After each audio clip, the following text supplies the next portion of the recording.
Hello everyone! I'm so excited right now because through this video I want to share you about something. Wow, what is that? I will tell you later, but first of all, let me introduce myself first. My name is Efrilia. My major English Literature batch 17 of Universitas Teknokat Indonesia.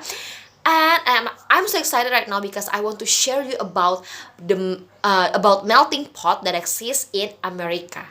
I hope through this video you will get a new knowledge about melting pot, and then I hope that you enjoy watching this video. Well, check this out. Well, melting pot. Actually, Jewish playwright named Zangwill, Israel Zangwill, are the one who popularized the term or the metaphor about melting pot. Well, melting pot is the strongest image about American appropriation of diversity. So it's like many differences melt into something new, something like that. Further, melting pot is like a pot that in this pot you can put all the things together in one pot.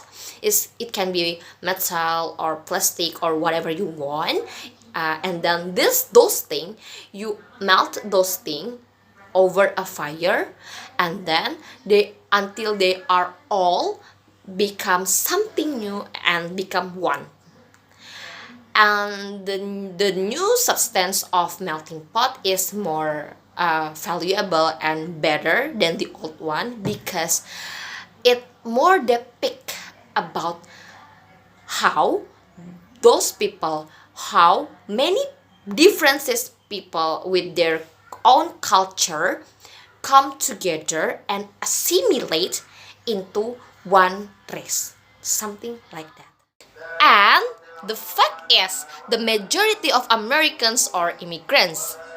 So, the majority of Americans, the majority of people, even their original ethnicity didn't start out there. Why? Because most of them came from short distance. And then also, uh, melting pot itself is like a metaphor for a heterogeneous society become more homogeneous society. So it is like many different culture melting together become more let's say harmonious whole within with a common culture. Furthermore, like I told you before, that this term is depicted about the assimilation that happened in America, and this term uh, began since around 1780s.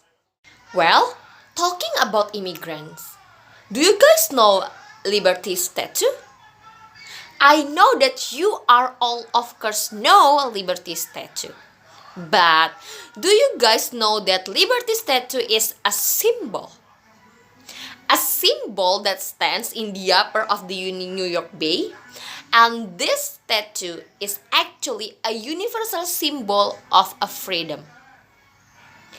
Furthermore, this statue originally conceived as an emblem for the friendship between French people and America.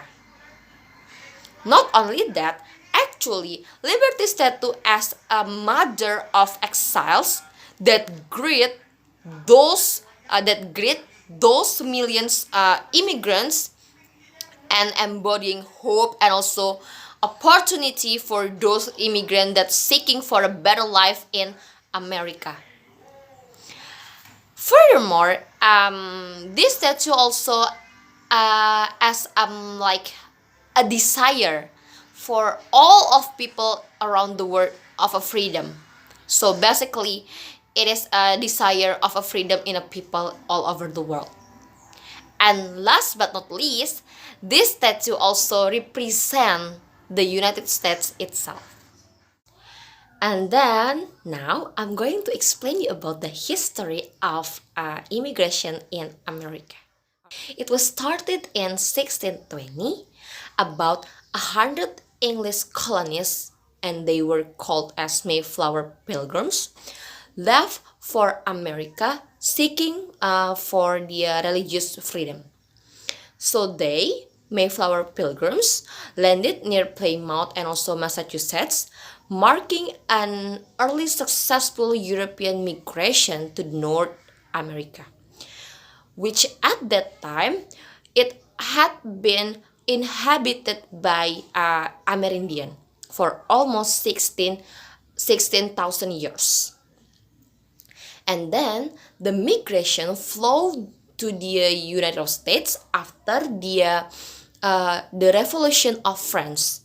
And at that time, the population were pressured. So, around 19th centuries and also 20th centuries, uh, most most most of the ports in the America were themed by German, Italian, Irish, Chinese, and so on. And then until 1882, the US government practiced an open door immigration policy.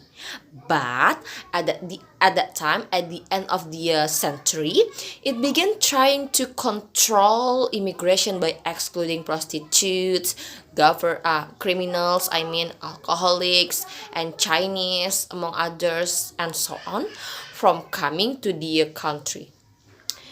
And the United States government kept fine-tuning its immigration policies under the national origins quota systems as that established in 1922. Admission to the U.S. largely depended upon an immigrant's country of birth.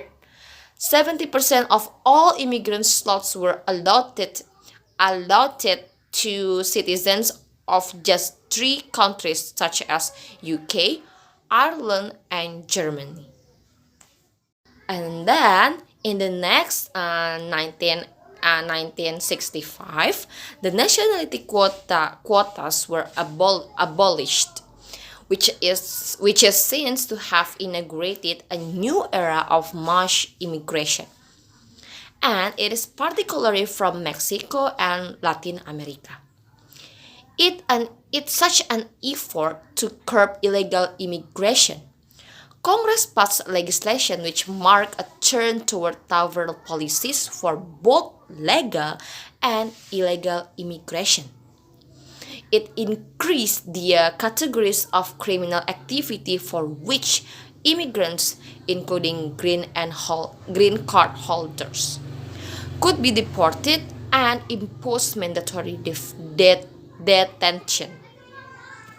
As a result, more than 1 million individuals have been deported since 1969.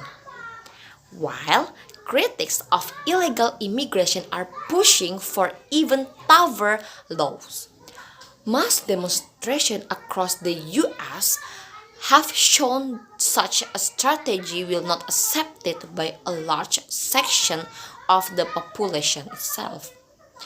The immigrants campaign groups argue that a country built by immigrants will fail to function without them. Something like that. And last but not least, it is about the closing statement of this presentation. So, the United States has always cherished its melting pot, or we can call it as ethos of e pluribus unum, of blending diverse people into one through assimilation, integration, and intermarriage. My name is Efrilia. Thank you very much for your nice attention. I hope that you guys got a new knowledge from my video presentation. Have a nice day.